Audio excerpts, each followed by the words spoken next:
Herkese salam dostlar. Tepki Ruhu kanalına və bu videoya xoş gəldiniz. Deməli, bugünkü mövzumuz Ağcabədidə yaşanan o hadisədir. Yəni bu məncə hadisə olduqca önəmli bir hadisədir. Nə mənada? Yəni ölkə üçün, onsuz da ölkəyə təsir edən bir hadisədir. Həm də insanlıq adına həm də önəmli bir hadisədir. Bu yəni hadisəni təhlil eləmək önəmli bir şeydir məncə. Diqqətə layiq bir şeydir. Üstündən örtüb keçmək olmaz.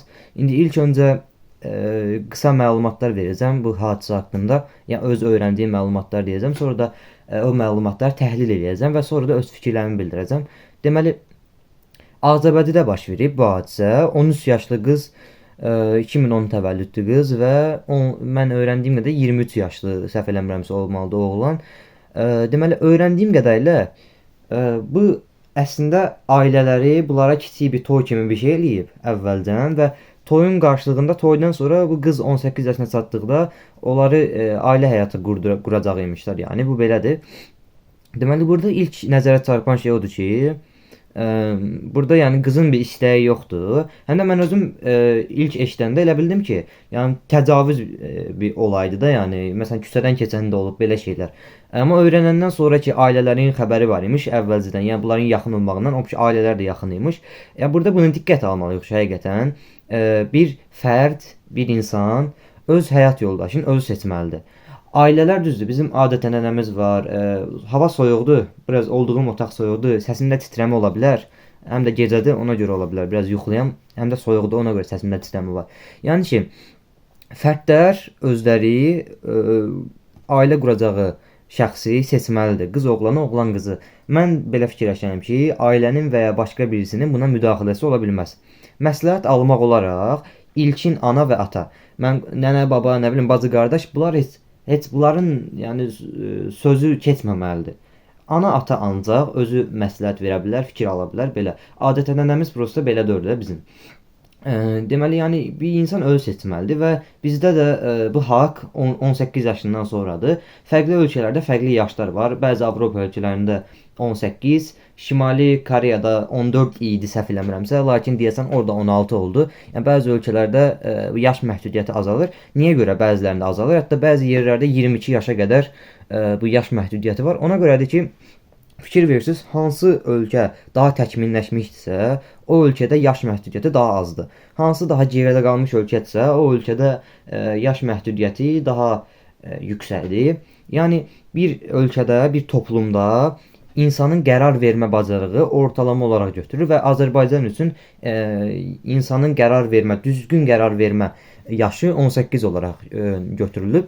Və artıq 18-dən sonra insan özü qərar verməlidir və istədiyi adamla bir yerdə olmalıdır, olmamalıdır, qalanı öz işidir. Yəni burada ilk öncə onu bildirmək lazımdır ki, ailənin təsiri olmamalıdır. Yəni gördüyümüz kimi ailə özü, yəni bu belə deyim də, böyük önəmi olub burada. Prosesdə ailənin böyük önəmi olub. O ailələr yaxınlaşıb söz veriblər, sözləşmə olur da, yəni qız 18 ondan sonra sözündür, belə şeylər.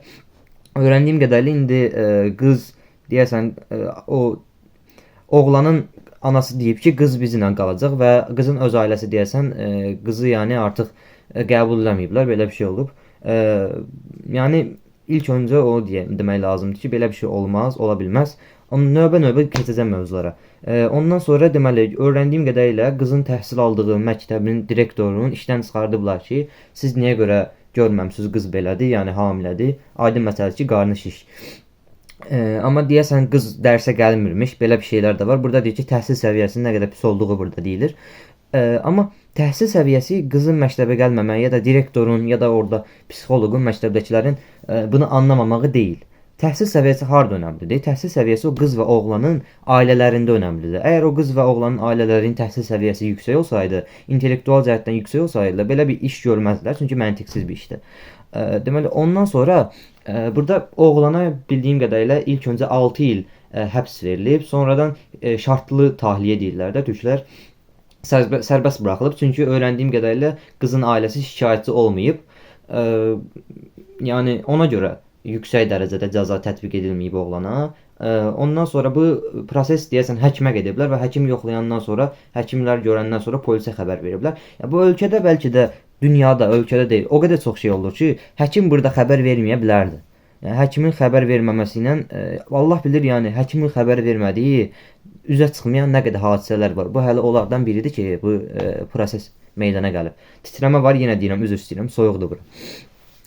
Ondan sonra yəni bu belədir. Ondan sonra bu bəziləri deyir oğlana edam verilməlidir ya da yüksək cəza tətbiq olunmalıdır. Mən əslində buna qatılmıram, edama qatılmıram. Ümumiyyətlə edam fikrinə qatılmıram. Çünki edam tətbiq edilsə, ümumiyyətlə dünyada belə deyirəm.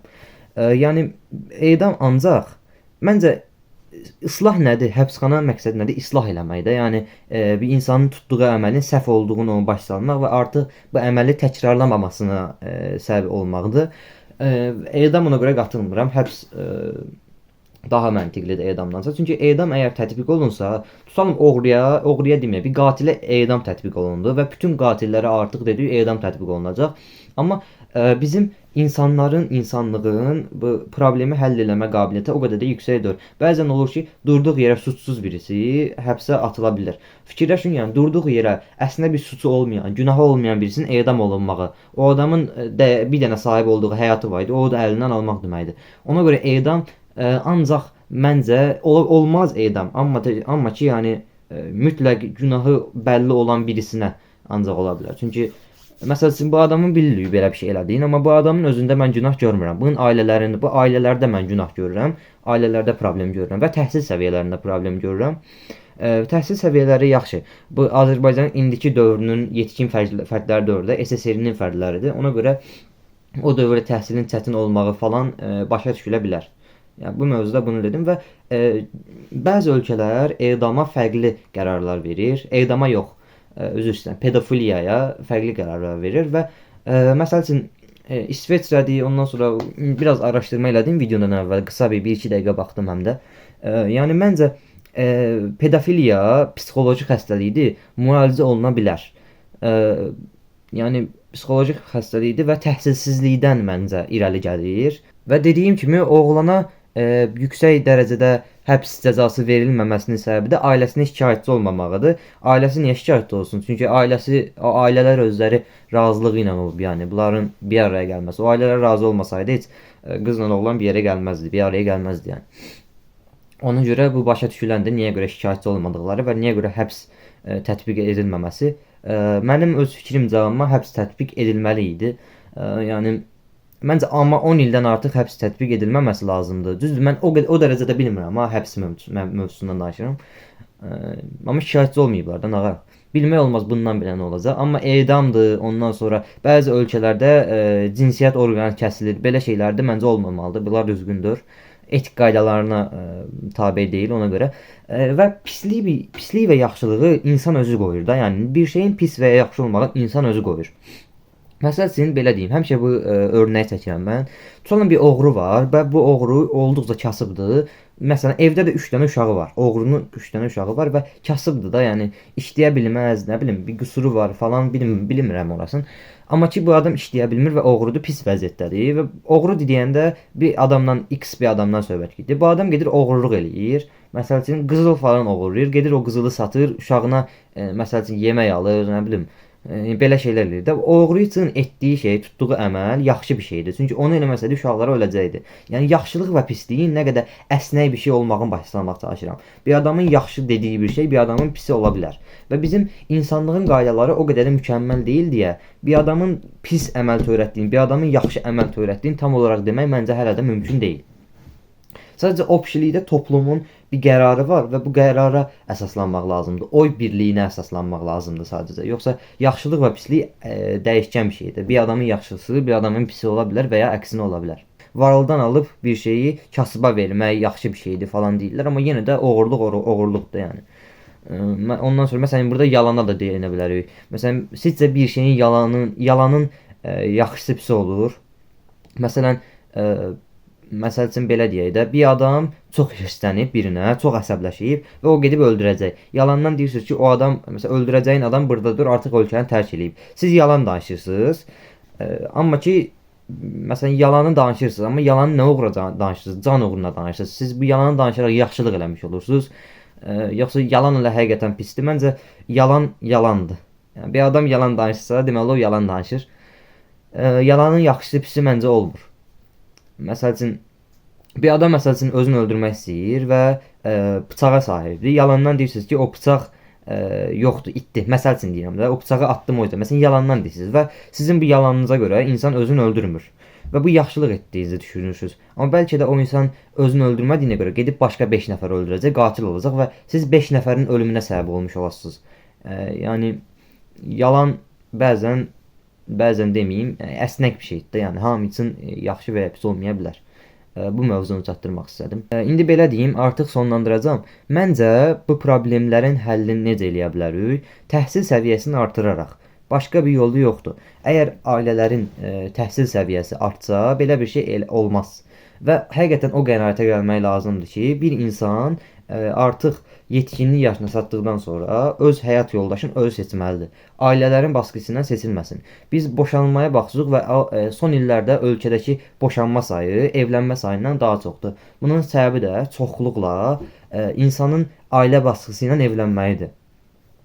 Yəni bu məsləhət olmalıdır. İndi xeyir-dua söhbəti var. Bunun psixoloji olaraq çox böyük təsiri var. Siz ailənizin istəmədiyi biri ilə evlənəndə, məsəl üçün bəddua ola bilər. Duanın burada həqiqətən bəd bir şeylərin, bu sözlərin, bəd nəzərin olub-olmamağını qoyaq bir kənara, amma psixoloji olaraq insanı çox pis hala salır. Biri ilə evlənirsiniz və ananızın, atanızın bu evləndiyiniz insana qarşı olduğunu düşünmək psixoloji olaraq çox pis hala salır sizi.